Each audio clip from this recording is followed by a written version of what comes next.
Monday morning, August 26th. Man, college football started off just the way we like it. Georgia Tech coming in outright over Florida State. I got to admit, that first touchdown, I was like, Florida State went up 7-0. But Georgia Tech able to bounce back. They get the field goal at the horn. We easily cover the 11. So it gets us 1-0 start on the college football season. If you listened to the show the other day, you would have heard the breakdown again. I didn't say, didn't give those plays out, so I'm not going to take credit. But one thing we do here on Break the Board is, okay, give you both sides reasons to bet it, to not to bet it, right? And then if I had to, and I absolutely had to play the game, which side would I go with? If you had went off that, Delaware State cashed for you, New Mexico cashed for you. I did not get the SMU. SMU just stuttered and sputtered and shot themselves in the foot. But listen, you had three home dogs and all covered again. Man's best friend is the home dog. I said this on the show. I say it all the time. You'll hear me say it a million times. If you lay points on the road, you'll be sleeping on a park bench. You'll be broke. You can't lay points on the road in sports, especially college. I say it's college football, college basketball is the biggest home field, home court advantage you'll ever get. So again, all three of those home dogs cash. To go along with that, on Saturday, 4-1 in baseball as the Indians cashed on the double unit play for us. So good job there. Puts us at a season high 42.96 units over in Major League Baseball. The quest for 50 continues. Really struggled at times. And then yesterday, split open. We had Red Sox Mariners, so we split out there. So today we're going to get into the Major League Baseball card. We're going to break down some college football. I really want to look at this North Carolina-Minnesota matchup where the line is completely flipped now. Minnesota -2.5, went up to -3. Now it's all flipped all the way to UNC minus a 1-point favored. So that has gotten me personally. I was trying to make a case for North Carolina +3, maybe buy a hook, lay $1.20, $1.25. But now I'm completely off of it. I don't like the line movement there unless it was to come back. The other thing is, one thing you can really do that'll benefit you is if you can find a place and you can go multiple of different places, right? VSiN does a phenomenal job, covers Vegas Insider somewhere, right? Or even at if you're an old school guy, your bookie should have them, or you go into your local sports book, is getting the lines right now. Go get a piece of paper or go get the betting printout with the numbers in the rotation, see where the lines are, okay? Just like I print off the top college football games of the year, they do the top 100, and just see, okay, this is where the line is and this is where it moved in real time. The lines are going to start to move, especially Wednesday, Thursday, because now the public's going to get involved. So up till now, you've had a lot of sharp money, a lot of your professional bettors, usually day before games, game day of games. That's where your public's going to get in more, Bob the builder, Joe the electrician, Dan the plumber, Scott the lawyer, whatever. This is where they're going to get in because they got jobs, right? Just like most everybody, they got a job, in sports gambling for them, sports betting is a hobby, or it's an entertainment, or they think they know a lot because they sit in front of their couch every Saturday and Sunday or at a bar and drink beer with their buddies and talk about it. Everybody thinks they know it, so they think they're going to make an unseen amount of money off of it, when in reality, like 74% of bettors are a $10 bet or less. So this is where we try to help you on both sides as far as the information. So let's get into Major League Baseball to start off. Kansas City Royals, you got a doubleheader today. The Royals and the Guardians. Royals 3 back of the Guardians. So this is a big, big series, right? This one, when you come out of here, if the Royals want a shot at winning the division, they really got to get on it now. -125 for the Royals. Comeback +105 for the Cleveland Guardians. You got the Royals have taken 7 of the last 10 against the Guardians. They're going to throw the southpaw Cole Reagans 3-2 with a 3.64 ERA. The Indians will be sending Nick Sandelin out for his first ever start. The Royals, here's a good thing I like to look at is if you really, really like game 1 of a doubleheader, go ahead and bet it, right? Most doubleheaders are going to end up in a split, not always, but you're going to have a return on your investment if you take the second game, playing it off of what happens the first. So if you go into this second game and you look at it between the Royals and the Indians, second game, you're going to have Alec Marsh going for the Royals, who's been absolutely atrocious in his last 5 starts, 0-5 with a 9.30 ERA, just not getting it done. He had 1 start last year against Cleveland. He went 2 2/3, gave up 5 hits, 4 runs, all of them earned. The Indians beat him 8-3 in that. And the Indians are going to come back with Logan Allen, their southpaw, 3-2 over his last 5 starts, 6.35 ERA. But he has dropped all 3 of his starts to the Royals, including this year back on June 30th. He went 4 1/3, 6 hits, 3 runs, all of them earned. The Indians have really been slacking as of late. They've really dropped off. The Royals have gotten red hot. Bobby Witt, I don't think there's any way to overtake Judge for the MVP, but in any other year, Bobby Witt would be the guy. Again, I don't think I'm going to get in on the first game of this. If I was, I would take Cole Reagans. Yeah, again, the southpaw has been lights out, been really electric. That's the way I would go in the first one. Interleague matchup, you got, and what my opinion is, again, I can really see somebody coming out of nowhere like the D-backs last year. Like, it's not going to surprise me if you have like a D-backs Minnesota Twins or a Royals and San Diego Padre type World Series, right? Not going to shock me. I do think, though, the betting favorite odd has to be what we're going to see in this interleague series starting today. The Houston Astros and the Philadelphia Phillies. The Astros are hot as a firecracker. They get Verlander back. I just really, really believe in them. And then with the Philadelphia Phillies, the way I look at that for them is, hey, I've been on them all year, even though they're starting to slack a little bit. Sanchez has started to get beat up a little bit. Suarez finally had a good outing, but he had dropped off a little bit. I don't want to hop off of them now, right? I just don't want to hop off of them now. But what I will say is I'm not laying $1.75. I don't care if Zach Wheeler's going or not. I'm not going to lay $1.75 with the Phillies against the Astros, who've been one of the hottest teams in baseball. Astros plus 145 on the comeback. Astros have taken 6 of the last 10 in this series. Now, Ronald Blanco is going to get the start for the Astros over his last 5, 3-2 with a 5.09 ERA. He's really struggled as of late. He was red hot earlier in the year, still a good pitcher. Wheeler, though he's been electric all year long, his last 5 starts, he is 2-3, right? And I get some run support comes into that, but it's not like he's down under a sub 2 ERA or sub 2.5. He's got a 3.48 ERA. I just feel, again, if you're going to make money handicapping sports, you really have to look for value, right? Value is extremely important. Now, you still got to win the game, right? I mean, you can't just take plus 30-1 on a bunch of guys just because, it's value. That's not the way it works. But I do believe the Houston Astros, they didn't have far to go. They were in Baltimore last night, just a hop, skip, and a jump to Philly today. Again, I know Wheeler's going. I never bet against Zach Wheeler, but I got to take the Astros here plus $1.45. Just too much value for me to pass up. If I lose it, I'm not out any juice. Again, I got a plus $1.45 favored.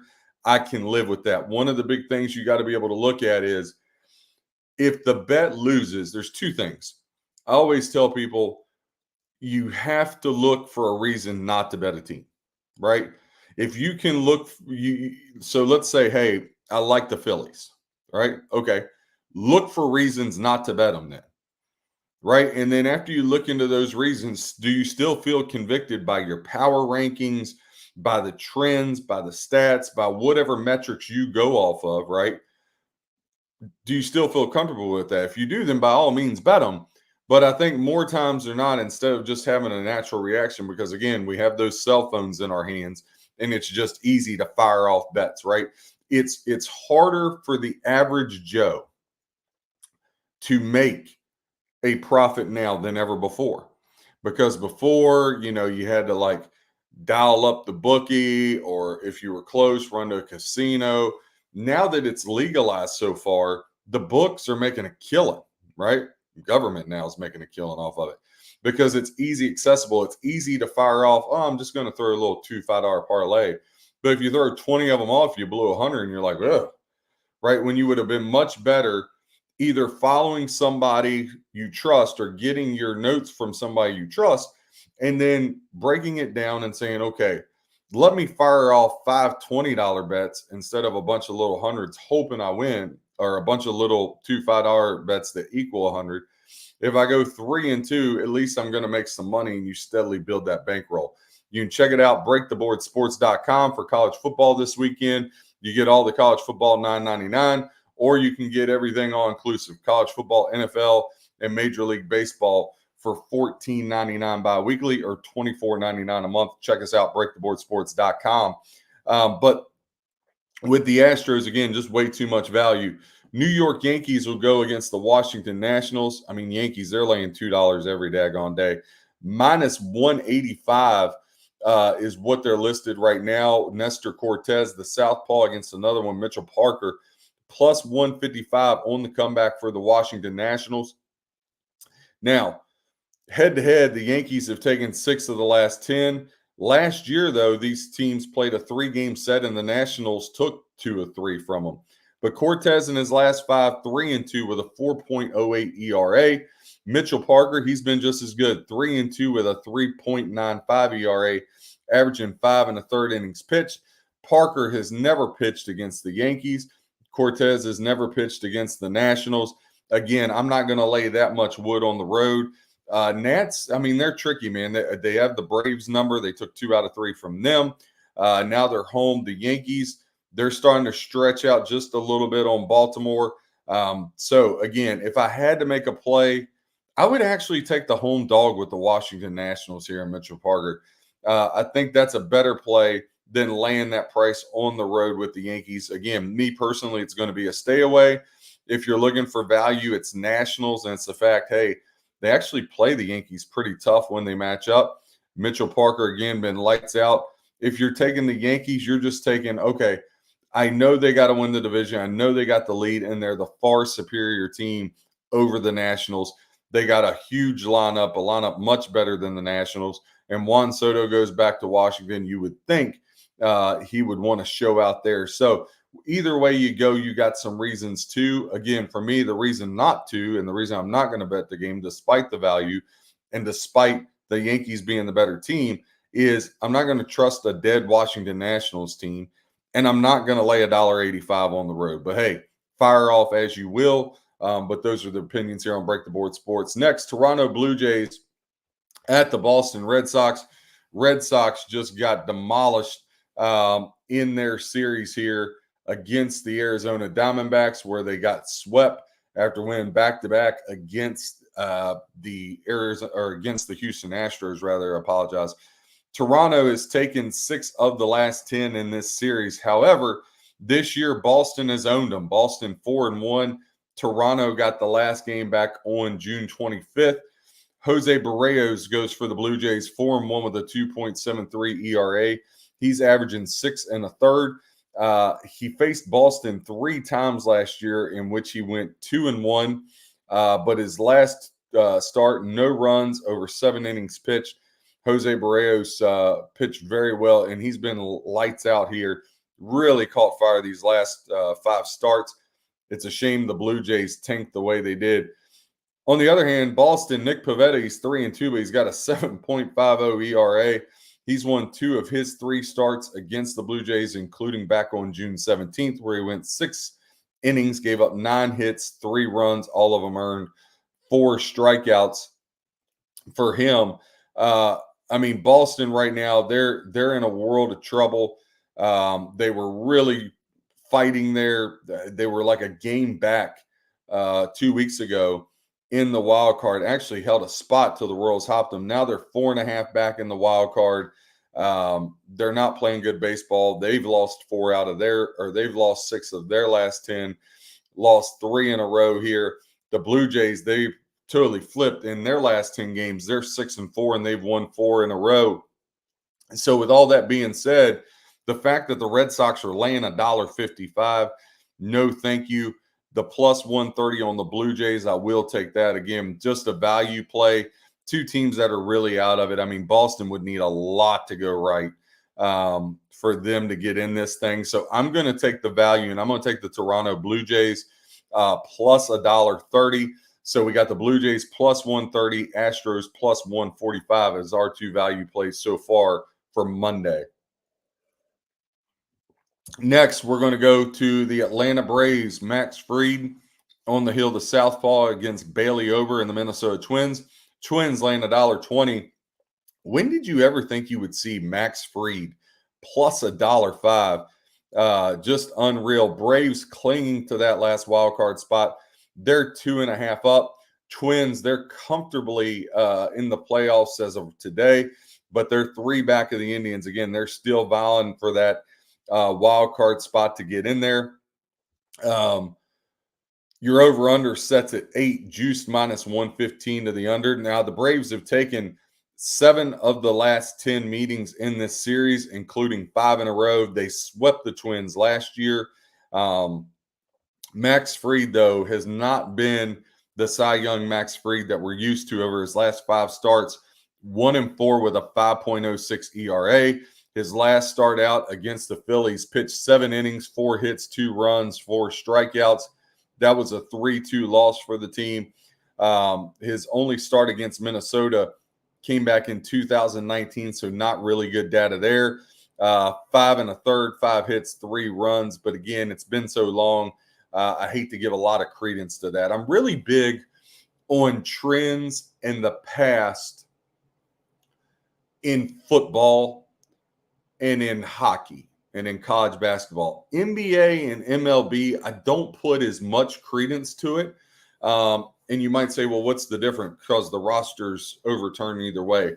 I think the fact, again, when you get into home field makes a difference. When you get into teams that see each other a lot, it makes a difference. Like college basketball, you're going to see each other. If you're in a conference, you're going to see each other once, twice a year, right? As to where you got an interleague game, these teams are seeing each other for a 3-game set once a year, maybe twice, right? Just not enough good data. And the way a guy pitched against a team now, if he has pitched, let's say Max Fried, to take his stats all the way back from 2019 to now against the Mets, yeah, I'd put a lot of credence into that. I would value what he did against the Mets in 2019. Against the Minnesota Twins, who he's only pitched to once, I don't give a lot of stock in that. So again, I've always been a believer in the last 10 years, last 10 starts, all that stuff. I really take a lot into that, especially in football.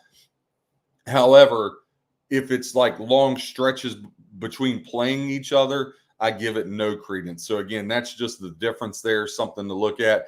But Bailey Ober, man, if they were giving out a Cy Young for the last month, 2 months, Bailey Ober would have to be at the top for the American League. He's 4-1 with a 1.91 ERA. He has never faced the Braves. I know it's crazy to think, okay, you got Max Fried at plus money, plus 105. But I'm going to have to lay it here with the Twins, minus $1.20. Ober's just been too good. The Braves are just not the same team. They're just not. So Minnesota Twins minus the $1.20 will be the lean. If you're looking to the Braves, again, you're getting great value, plus 105 with Fried. Historically, the Twins have always struggled against left-handed pitching. So that's another thing in your back pocket. The other thing is you can't really bet either team because they're in a desperate playoff situation. Both teams are. This is a really big series, especially with the Indians playing the Royals. The Twins can't mess around here. They could find themselves only a game out going into the weekend this week if they play their cards right. But the Braves, again, they got the Mets chomping at the heels. They got the Giants. They're a little bit more they're not as close to them here. If you look in the wild card standings, you got the Braves. They're up 2.5 on the Mets. Giants and Cardinals are 5 back. Me personally, I'm rooting against the Braves, though. really liked them my whole life. But I really got some futures tickets somehow, some way for the Cardinals to get into the playoffs. But with only 32 games left, I probably need to go ahead and throw those in the trash. Don't really see any way that's going to happen for the Cardinals to cash for me there. Chicago Cubs and Pittsburgh Pirates, two dead teams, two teams that at points in the middle of the season, people are like, that'll be good future bets. Well, you can burn those tickets too. Minus 110 either way on this game. Mitch Keller will go for the Pirates. Keller 3-2 with a 5.67 ERA. He's gotten roughed up a little bit. Against the Cubs, though, he's won all three of his starts, including this year back May 19th. 6 innings pitched, 2 hits, 2 runs, both of them earned. He's got a shutout in there. So Mitch Keller, some good history there. Jamison Talion for the Cubs, he's been the opposite in his last 5, 1-4 with a 6.84 ERA. He's lost 2 of his last 3 against the Pirates, gave up 3 runs, 5 runs. Again, both of these are dead teams here, but I will side with the home team Pirates. Minus 110 on the money line would be the lean. If you were going to take the Cubs, I don't know why. So I can't give a good reason there. I try to give both sides of everything, but just doesn't make a lot of sense there for me. First of all, I wouldn't bet the game, right? But I just think Mitch Keller's a better pitcher, not just statistically, but just by my eyes. Pirates are at home, so the Pirates would be the lean there. But again, no real play on that. I'm going to stick with a couple of the others, and we'll go back through those on the breakdown here. Next game on the board, San Diego Padres at the St. Louis Cardinals. So I was just talking about Cardinals minus 115, Padres even money. I'm going to say that again. Cardinals minus 115, Padres even money. Over under 9, juiced minus 120 to the over. Now, Cardinals have taken 6 of the last 10. This year they've played 3 times. Cardinals have taken 2 out of 3 in that. One of those was the first one, Kyle Gibson, who's on the bump today. Gibson for the Cardinals, 2-3 with a 5.14 his last 5. Randy Vasquez goes for the Padres, 2-3 with a 2.42 ERA. He has never faced St. Louis. Gibson has won his last 2 starts against the Padres again earlier this year, where he went 7 innings pitched, 4 hits, 2 runs, both earned. And then back in 2022, where he didn't last very long. He was out of there early, and the Phillies came back for him. He only went 2 2/3, 4 hits, 5 runs, all of them earned. When you look at the bullpen here, Cardinals bullpen slightly better, 3.66 ERA, 3.90 ERA for the Padres. But listen, I just, again, we talk about value. I know we're taking a lot of road teams value. But the Padres, they're still, they got something to play for too. I mean, they're comfortably in. They're 3 games up right now. Nothing to be worried about. They're pretty comfortable with that for the wild card. But they're 4.5 back. They've stumbled a little bit. They got as close as 2 back from the Dodgers. 5-5 over their last 10, though, is really set them back. But listen, I got the better pitcher and the much better team at plus even money or minus 105. I want to see how this line moves throughout the day for the Cardinals. The Cardinals are so erratic. I just can't make a good case, right? And when you can't make a good case, and I got the better team with the better pitcher, again, I know we're doing a lot of this, better team, better pitcher, plus money. But listen, when you're doing that, so like the Padres, the Blue Jays, the Astros, we got 3 good value plays, 2 of them with the better pitcher at plus money. I'll set on that and ride it. So the Padres, unless it just swings tremendously, will be a play today. Detroit Tigers at the Chicago White Sox. Tigers have taken 9 of the last 10 versus the White Sox. They're laying $1.60 plus 135 on the comeback. Ty Madden is going to make his first start ever in Major League Baseball here at Chicago. Davis Martin, over his last 5, 0-5 with a 6.75 ERA, will go for the Chicago White Sox. I can't make the case for a guy laying $1.60 on the road in his first start. And the way the Tigers have dominated the White Sox, first of all, the White Sox worst team in baseball. No way I can make a case for that. And then you're over under 9, minus 120 to the over. Nothing I really like there. I would say if you were going to make a play like you were itching and just had to make it, I couldn't argue with you. I'm not a big run line guy. I think run lines are a sucker bet. It's so hard just to win a game and to be on the right side, and they only win by 1, not win by 2. And statistically, the trends just aren't there to support laying a run and a half. If you like the team, bet it, right? But I will say the minus 1.5 plus 105. There is a cool thing DraftKings does. Team not to bat in the bottom of the ninth. They're the only book that I've seen do it. There's been a lot of guys, not me, I didn't discover, but Mike Samich, a couple other guys that have pointed out, a couple guys I respect in the space. That would be a way to go with the Tigers. I'm not sure what that line is right at this second, but to me, I can't make a case for the White Sox. Again, worst team in baseball. Miami Marlins at the Colorado Rockies. Minus 110 both ways. Your over-under is 10.5. Juice minus 110 both ways.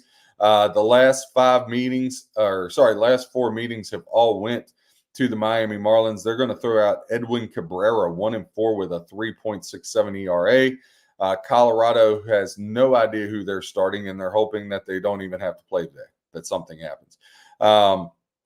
Again, 2 of the worst teams in baseball. I can't get behind anything here with that. So this one's just going to be a pass for me. Nothing I want to get involved in. The Seattle Mariners came in and cashed for us yesterday. Today, going into today, they're 4.5 back of the Astros. So the Mariners, after they fired the manager, they're not out of it. But 3-7 in their last 10, 2-7 till that win last night. Really helped their case to try to get back in this thing and somehow run down the Astros. I don't see any way possible they can. It's not that they can't pitch. The Mariners may have the best pitching in baseball, in my opinion, as far as staff top to bottom, but they just struggle to score. They really, really struggle to score. They were really fortunate in 2 of those 3 games versus the Giants to get that. They're laying $1.30 today. Mariners and the Rays have met up for one series earlier this year. Tampa Bay took the first 2 games. The third game, Seattle took. Papia, the guy pitching for the Rays today, he went 5 1/3 last time out. He's 4-1 though, with a 1.67 ERA in his last 5 starts. Again, 5 1/3 back on June 26th is how long he went with the Mariners, but he only gave up 1 hit, 1 earned, and 8 strikeouts. So he didn't get the win, but there's a little bit of, haze there.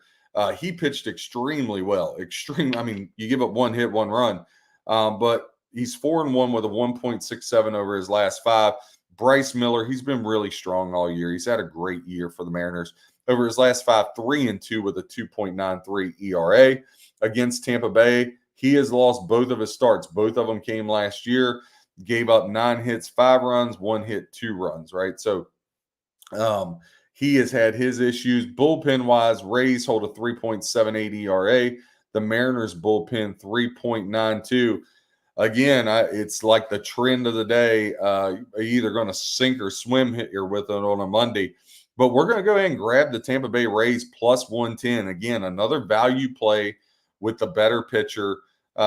Mariners, again, I just can't trust them. They struggle to score. Your over-under is 7 here. Juice minus 110 both ways. You would like to think with these 2 pitchers, the under would be the play.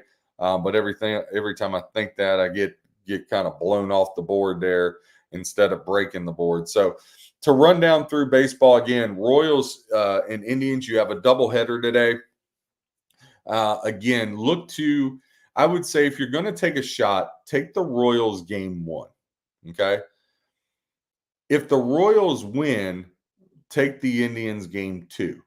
Now, or you just wait, set out game 1, and whoever wins game 1, you take the other side game 2. The problem with that is Marsh is going for the Royals game 2. And like we talked about, that guy's been just blown up, man, just absolutely horrifically blown up. So not sure I want to get in that space. But that's how I would play that doubleheader with the Royals, Indians, and I really recommend. It's been something that has helped me tremendously. Helped a couple other of our cappers here on Break the Board in the space with that, following that metric of how to go about doubleheaders. But we're also going to give out Houston Astros at plus money here, plus 145. I know we're going against Zach Wheeler, but that's going to be the play. Another road dog with the better pitcher, Jose Barrios, plus 130. It's up to plus 135 now for the Blue Jays at the Red Sox. The Minnesota Twins laying $1.20 at home. Bailey Ober been as good as anybody, if not the best pitcher in baseball over the past month and a half. San Diego Padres on the road with Vasquez. Again, I get the better pitcher plus 105. And then the Tampa Bay Rays, arguably the better pitcher, on the road plus 110. There is a couple places you can find plus 120. So we told you how to bet the doubleheader. We give you four dogs and one home favorite, all four dogs on the road. And then the one lone home favorite, the Minnesota Twinkies. For that. So that's your baseball. Again, you can catch us breaktheboardsports.com for all your breakdowns, all your needs for that. We'll switch over to college football again, crushing it, breaking the board. Georgia Tech double unit cashes in for us plus the 11. They win outright, beating Florida State 24-21. I had said, if you had heard our first ever show, and I said again with my brother on the podcast, we do busting chops, calling shots. Said on a couple on two shows that had me on talking about handicapping that I think Florida State under 9.5 for their season win total was the way to go. Now, I thought Georgia Tech had a shot. I didn't think they'd actually beat them. But what I have said from day one is I don't see them going into Notre Dame and winning that football game. And they're either going to drop one against Clemson or Miami. So that gave you two. So you only need one more loss. Now they got that loss. So the under, I saw this morning, though, Florida State still favored, the odds-on favored to win the ACC plus 290. I'm going to fade that. I don't see any way the Seminoles win that again. I think DJ Uiagalelei had a great year at Oregon State after leaving Clemson. I think just some guys struggle to play in some conferences, and it doesn't fit their game. And DJ, I'm just not a big fan or a believer in that. So, and then you had the three home dogs all cover. New Mexico gave away the game at the end of Montana State as they were able to get the win. SMU came back and just squeaked one out to get the win. Delaware State, they got blown up, but still covered against Hawaii. So you had three home dogs cover, and you had a road dog cover in Delaware State. Rather, I apologize, Georgia Tech on a neutral site there. This one, we're going to start off Thursday. You got a lot of FCS games and stuff like that. I really don't get into those. Southeast Louisiana and Tulane laying 25.5. Not my cup of tea. Tulsa playing Northwestern State. Mizzou playing Murray State laying 46.5. Arkansas laying 49 to Arkansas Pine Bluff. There's just not stuff there I really want to get involved in. I do want to talk a little bit about this North Carolina-Minnesota game. Now, North Carolina, at one point, Minnesota got all the way up to a 3-point favor. Now it's swung minus 1.5 in the favor of North Carolina. Now, these two teams played last year. 31-13 at North Carolina was the score. I just don't understand the line movement. I don't think there's a whole lot of separation here. Now, North Carolina is going to throw out both quarterbacks are going to play, is what Mac Brown said the other day. They're going to have Connor Harrell and Max Johnson. Of course, Max Johnson, the lefty transfer was at Texas A&M, then went to LSU, or sorry, other way around, LSU, Texas A&M. But they got 13 starters back. Omarion Humphrey, the running back, good for 5th in the country last year, 1,504 yards and 15 tubs. Minnesota returns 14 starters. Max Brosmer is going to get the nod at quarterback. He's the transfer from FCS school, New Hampshire. Veteran offensive line, though, 4 starters back, 3 seniors and a junior on that. And when I look at this, when you look at the betting splits we were talking about, let me just get them updated here. When you talk about how it's shifted so quickly, 54% of the money is on North Carolina and 65% of the bets. 46% of the money and 35% of the handle on Minnesota. You're over under 50.5. Minnesota can struggle to score at times, so I'm not really interested in that. Not something that really tickles my fancy there. But I want to see how the splits go and where the money keeps coming in. Where does this line go now? When you have such a big swing like that, 4.5 points, it gives me reason to pause again. When North Carolina was +3, if you grabbed it, good for you. I think that was definitely the right side. I had said this, +3, +3.5, really good value with the Tar Heels. But now that they're a 1.5 point favorite on the road, now all transparency, I think North Carolina's the better team. If I had to make a bet here, I would lay -125 on the money line and just take North Carolina outright. But with that kind of a big swing, just not something that I want to hop into. Another game I want to talk about more Wednesday, though, give a good breakdown on North Dakota State and Colorado. Right now, Colorado, 76% of the tickets, 79% of the handle in their favor. So therefore, only 24% of the tickets and 21% of the bets on the Bison. I know the Bison aren't what they used to be, and I know, hey, look, I'm a big fan of Colorado. I love Coach Prime. I know he takes a lot of criticism, but I stand behind everything he does. I love Coach Prime. I love Shador, Travis Hunter. My question's always going to be, can the offensive line protect Shador, and can that defense get after it? The thing about North Dakota State, though, is I think they can run the football and run the clock here and really limit the possessions of Colorado. Now, I think you can see Colorado get some big, quick strikes right there. I mean, their offense is electric. I think Colorado, I'd said this on another podcast I was on, Bustin' Chops Calling Shots, that comes out every Thursday. I said this last week that I think 7-5, 8-4 is the ceiling with Colorado. But I could also see that going to like a 9-3 really quick and then being right there if a couple things break their way. But Colorado, this is a game they should win. 9.5, though, I want to be interested. Does this line tick to 10?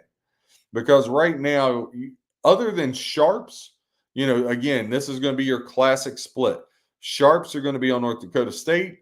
Your squares, a.k.a. the public, they're all going to be on the Buffaloes of Colorado. Again, I think Colorado gets the win.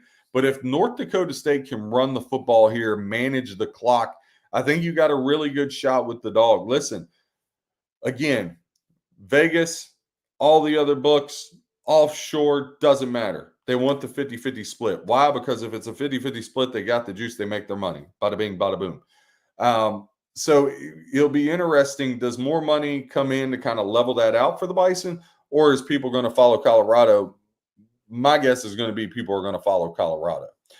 Friday, Oklahoma Temple overwhelming the handle, 77% on the Sooners, 23% on Temple. Oklahoma laying 43. Not something I can't lay 43. Just can't do it. I got a rule. And I don't bet favorites very often. I'm very much a contrarian. If betting favorites, it's really hard to make a living betting favorites. Really, really hard. But when you look at this over under, it's set at 59 and Oklahoma favored by 43. So Oklahoma's got to get to 44.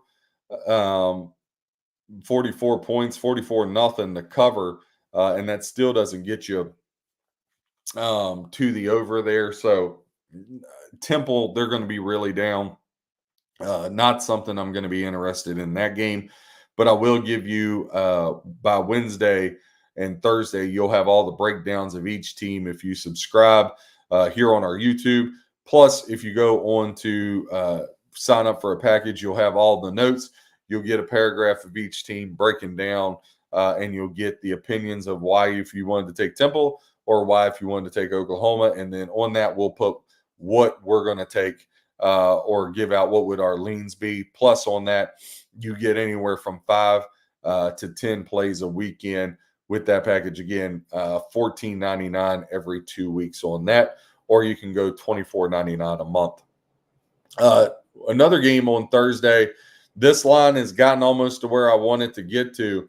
Florida Atlantic at Michigan State. Michigan State, 82% of the tickets their way, 92% on the Spartans for the handle, only 8% of the handle for Florida Atlantic, and only 18% of the tickets. We're going to get into this one. I'm going to have some really good analysis for it on Wednesday. I think there is some value. Listen, I know Florida Atlantic's bad. I know Florida Atlantic's bad, but I'm not sold that Michigan State, just because they got rid of Mel Tucker, that all of a sudden, I mean, I think they'll be better. I mean, Mel Tucker's pretty bad. But I'm not sold that Michigan State's going to make this enormous jump either. They're not going to be a very good team. And the fact that this is ballooned to 14, I just wonder if by Friday, where does this line get to? Does it get to 15, 15 and a half? Surely it doesn't touch 17. But I think, again, there's a recipe for every team, right? Doesn't mean it always happens. But, again, there's a recipe, and you can make a reason to bet either side in either game if you look hard enough. It's just a matter of, can you look for enough reasons not to bet them to either get you off the game or not. Again, there's been a lot of talk, forever. Is it better to be a 1 to 3 play a weekend person and try to make money, or be a volume player and just play the odds and see if you can get to that magical 55, 56%? One thing, the first 6 years I was atrocious at this, me personally. Over the last 15, been able to really pump out the units, over 100 units over the last 15 years, over 150 games over. Now, the games over doesn't translate to the units because there's juice involved, right? And sometimes, like I told you, if I got a -2.5, -3 point favored, I'd rather just lay the $1.50 to $1.70 on the money line to get the win. But I think with this Michigan State Florida Atlantic game, we'll have some breakdowns on that Wednesday. We'll have it up on the website by Thursday, so you can go through all that. One game we will talk about right now is the TCU Horned Frogs visiting the Stanford Cardinal. Stanford moving to the ACC, even though it's on the West Coast, but whatever. This line, again, it's ballooned up as well. 9.5 now. TCU laying it on the road. They're getting 69% of the tickets, but only 45% of the handle. Flip here, 31% of the tickets, 55% of the handle on Stanford. So, again, bet's pretty even, but it's pretty clear. I mean, public's not going to be betting Stanford, the home team. TCU's got 16 returning starters. Stanford's got 18. Since 2014, the Horned Frogs 8-0 straight up and 7-1 against the spread on the road against a non-conference opponent. That's just an amazing, amazing stat. Stanford, 10 offense, 18 defensive starters, but they were 3-9 last year. Since Stanford beat Oregon in that upset in 2021, they are 1-14 straight up and 4-11 against the spread at home against FBS teams. Not very good, as old Steve Spurrier would say. So it's really hard. I was trying to make a case for Stanford. Again, I'm not a teaser player for college football. I'll do it occasionally, but it's not something that I really like to do. I don't think they work in college football. Either they don't work or I can't pick them well. But the NFL, you can make hay with teasers, especially teasing up dogs. But I will say here, I think if you had some kind of money line parlay and you wanted to bet TCU, just the fact of 8-0 straight up, 7-1 ATS. But I do think if you're talking about points, the lean would be Stanford, even though that's dicey. I think there's some better games. But, hey, late Friday night, nothing else really on the card. Stanford on TV. I think if they can control the ball, the problem with TCU is they can be electric. on offense. They struggled last year. Remember, Colorado went down there and stole one from them in week 1. So it'd be very interesting. I think this line moves a little bit more. I know it's at 9.5. I won't be surprised if this thing pushes to 10 and up over it and gets to 10.5. I think that's a more realistic way to look at that. A game I've been talking about on last week's shows, a couple other places that have had me on, I've been talking about just in passing at the casino or friends of mine I've been talking about is this UConn-Maryland game on Saturday. Maryland came out a 24.5-point favorite. It's all the way down. Some spots have it 20.5. Some spots have a 21. I think if you can grab a 21, that's the way to go. 61% of the tickets, Maryland, 39% on UConn, but it flips with the handle. 75% UConn, 25% Maryland. That when you have that kind of flip, again, we talked about that, pros versus Joes, squares versus sharps, right? The sharps are on UConn. All those squares are on Maryland. UConn had a really good year, got to a bowl 2 years ago. Last year really struggled. Everybody's down on them. UConn plus 21. I'm going to bet that. I think that's enormous value. I'm not a believer in Maryland. I don't even think Maryland's going to be taking UConn serious. I think Jim Mora bounces back with the Huskies here. I'm going to have a little bit more breakdown on it. I want to do a little bit more work. But on the surface, when I first saw 24.5, I wish I had bet the stinking game because I thought that was great value. And I was like, let's see how much more it goes up. I was late to the party, went the other way on me. But I still like UConn getting 21 here in this one. A game I want to focus in on that I know the public, big noon kickoff, everybody's going to be watching this game, all eyes, is going to be Penn State at West Virginia. Last year, West Virginia Penn State 38-15 over the Mountaineers. That one was in Beaver Stadium at Penn State. But if you recall, that game was 7-7 in the second quarter. And then Penn State went on that 24 unanswered points. 7-7 in the second quarter before they turned on the Jets. Both of these teams returned 13 starters. Since 1956, going back a long way, but just to kind of snapshot this rivalry again, Penn State, West Virginia, even though not in the same conference, there definitely is a lot of rivalry there with the fans. Penn State, 35-2-1 straight up, including 5 straight over the Mountaineers. Drew Aller returns for Penn State. Listen, this thing is set up for James Franklin. Again, I don't shy away from it. Notre Dame and Penn State are my college football teams, have been since I was a little kid. But I got to say, I got no faith in James Franklin. However, if ever Penn State is going to get to the college football playoff, now that it's expanded to 12 teams, I mean, they got robbed a few years back when they won the Big Ten and they still put in Ohio State because, the world can't function unless Ohio State, the Lakers, the Cowboys, and the Yankees exist. 4 teams that can't win anything that everybody loves. But Penn State, deep, talented defense here. Again, Drew Aller at quarterback really has an opportunity to do something special. Penn State, when I look down through their schedule, I mean, really, it's hard to make a case for them not going at least 10-2. If they go 10-2, then they're going to get to the college football playoff. They're in the Big Ten. I think Big Ten, SEC each get 4 in. Then your other 4 are going to be up for grabs. Obviously, you're going to have the one that's not a Power 5. So that's 9. That leaves you with 3 teams left between the ACC and the Big 12. So that's my stance on Penn State. If they can get to 10-2, but again, James Franklin, I mean, he's good for giving one up. But listen, Penn State was laying 10 at West Virginia. Penn State was laying 10 at West Virginia. Now it's all the way down to 8.5. 72% of the tickets Penn State, 28% West Virginia. But the money is split. Handle 52-48.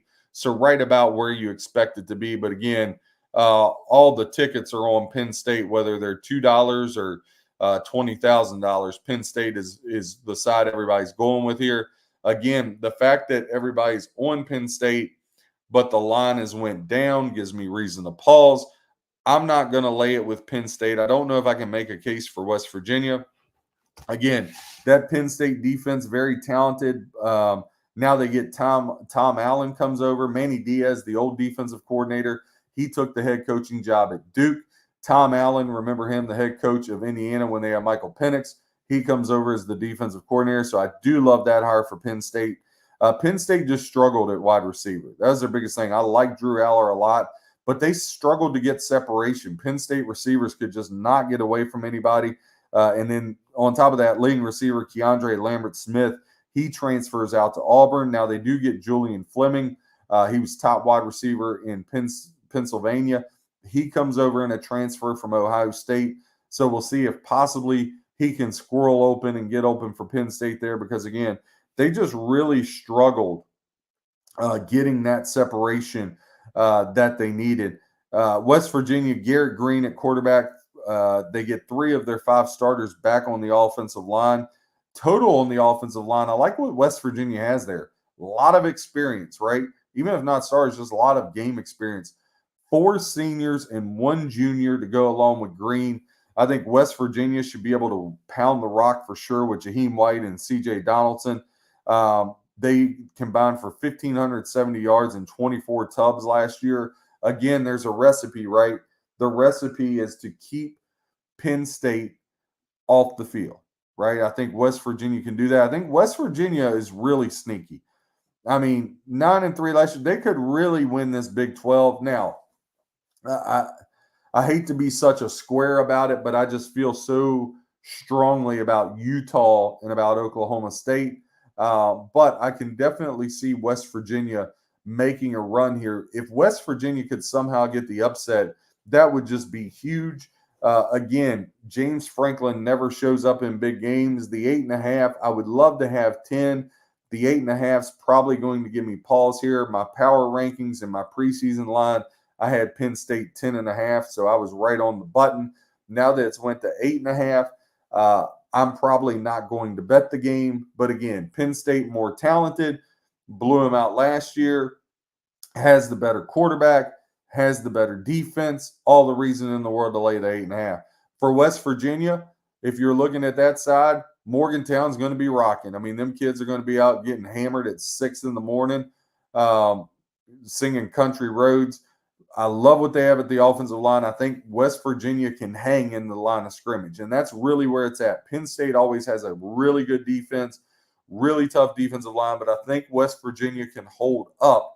It's just a matter of, can West Virginia score, right? Can they score? I mean, because at some point in time, Penn State's going to score. I think maybe looking at something at a first half under, maybe they kind of joust each other back and forth. I do expect West Virginia to take a shot over the top early, see if they can hit a home run, really get that crowd rocking. The worst thing that could happen for West Virginia is Penn State go down and put 7 on the board, right? And now the crowd just kind of gets out of it.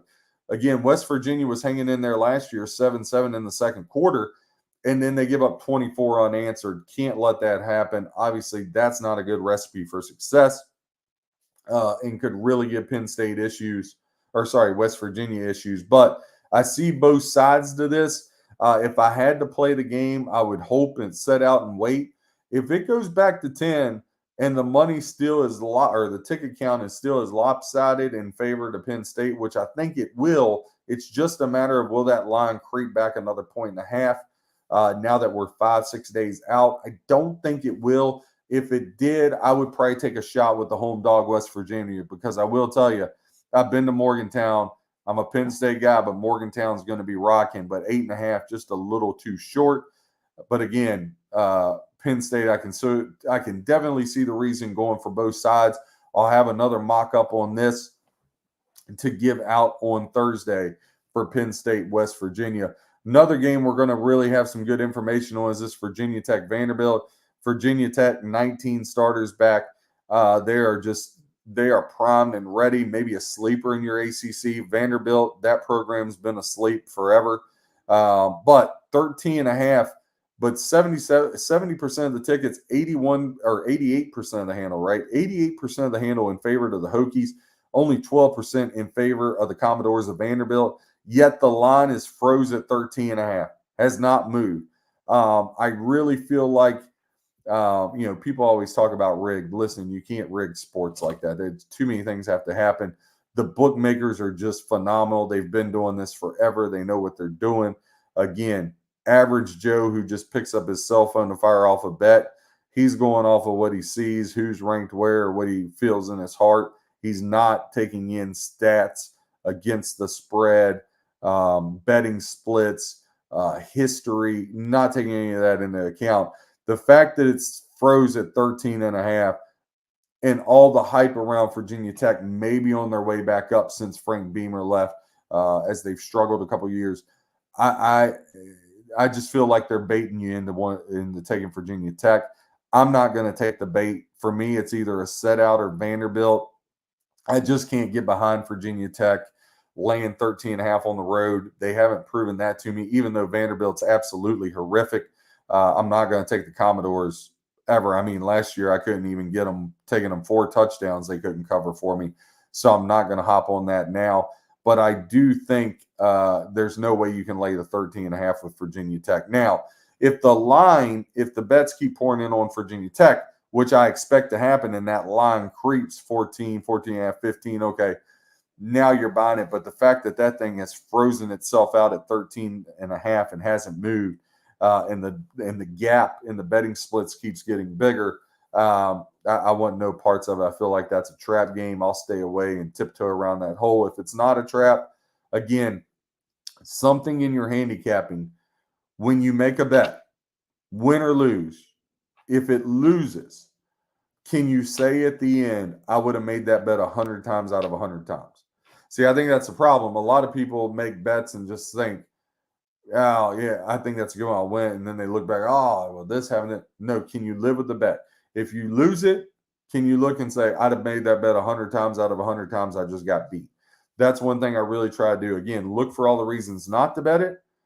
Then if I still bet it, okay, I can live with it, right? So for me, what I couldn't live with is taking Virginia Tech and they win the game by 13.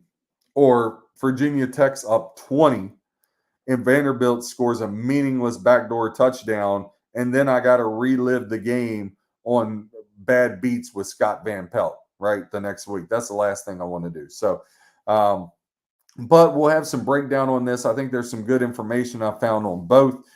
So that'll be up on the website, breaktheboardsports.com. We'll have all that stuff up there on Thursday for you.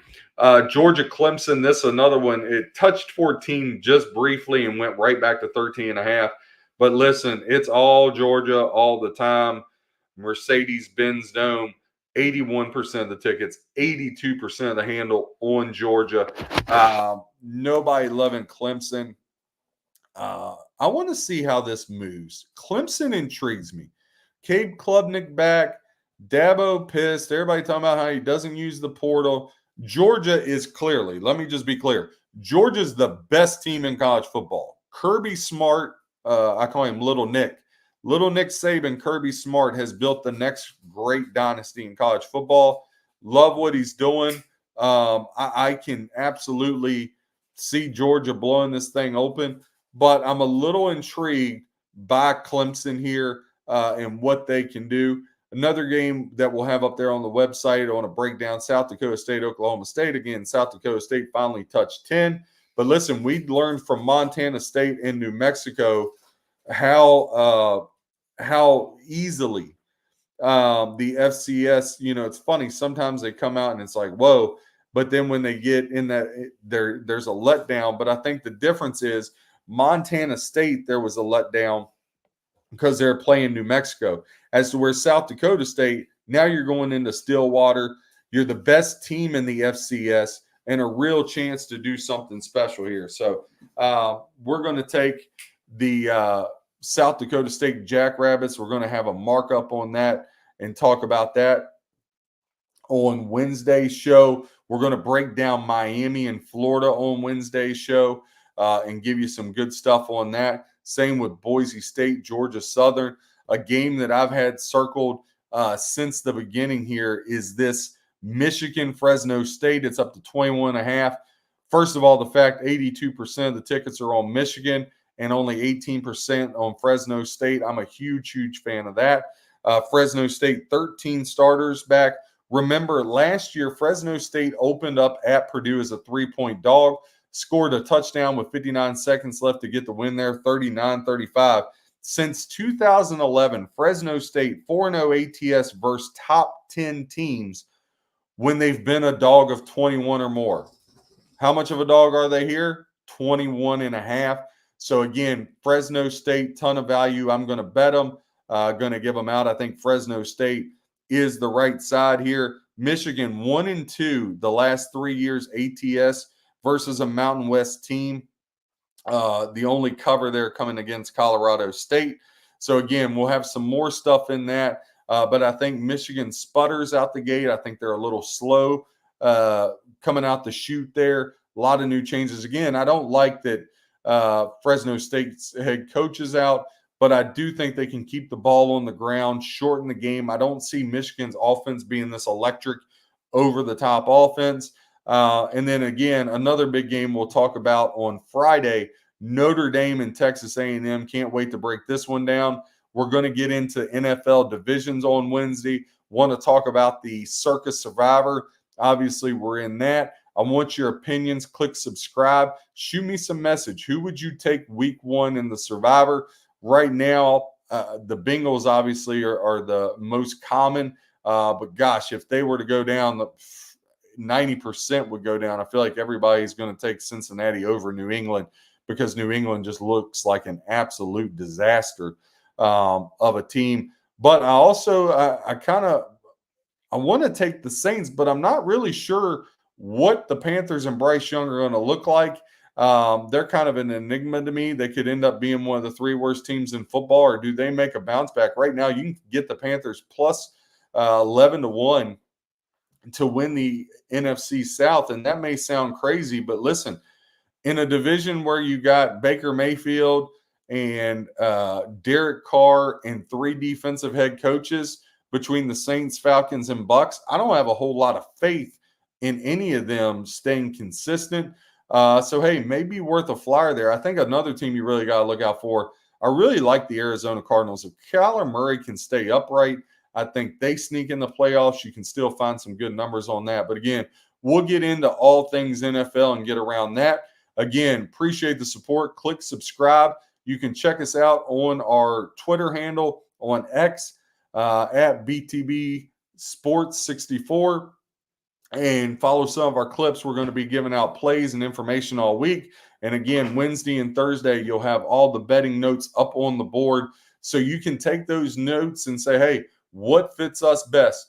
Hey, appreciate you guys. Have a great start to your week. God bless, and I'll see you Monday.